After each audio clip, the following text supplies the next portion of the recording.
everyone has love languages, and love languages are just like every other language, and you have to learn how to speak your partner's language, or your submissive's language, or your dominant's language.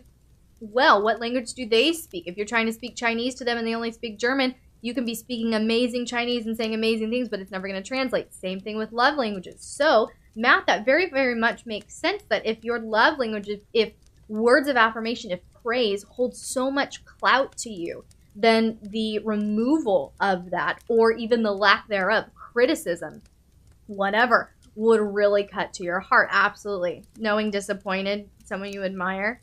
There's also a major difference between limits and comforts. Yes. Can we preach to the people in the back? Gray, my co-host tonight. Yes. So one of my amazing, beautiful patrons and friends just commented and said there's also a major difference between limits and comforts. Yes.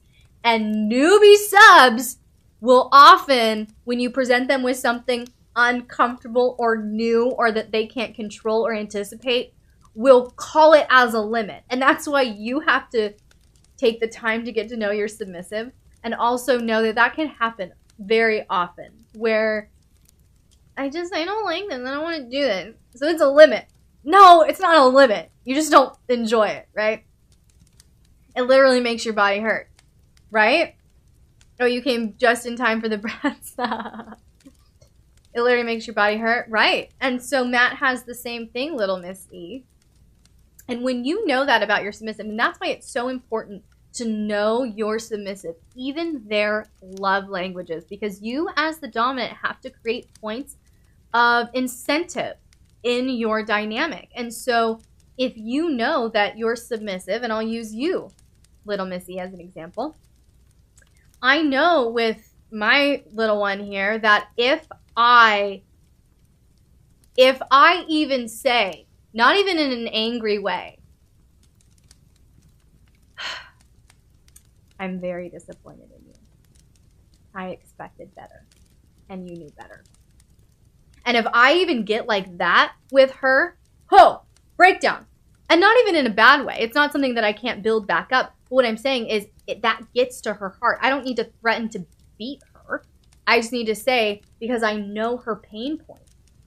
And so that's the very great thing about knowing your submissive's love languages, because they also will help you translate and discover their pain point. Oh, that would be the worst? Right, exactly. And so I think a lot of submissives, because they do have that innate desire to please, right? If they know they were displeasing when they were trying so hard, oof, it's intense.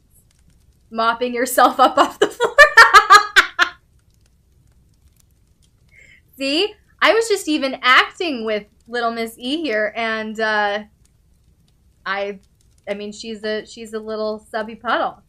So mopping yourself up off the floor. Exactly. So dominance, your praise. If you're submissive, you know that they have a love language of words of affirmation. If they love encouragement, they love validation, all those things. If you remove that, that could be a pain point. And then if you offer not just I'm disappointed in you, but a criticism or something, oh my goodness. So pay attention to those pain points. Pain points are not always physical.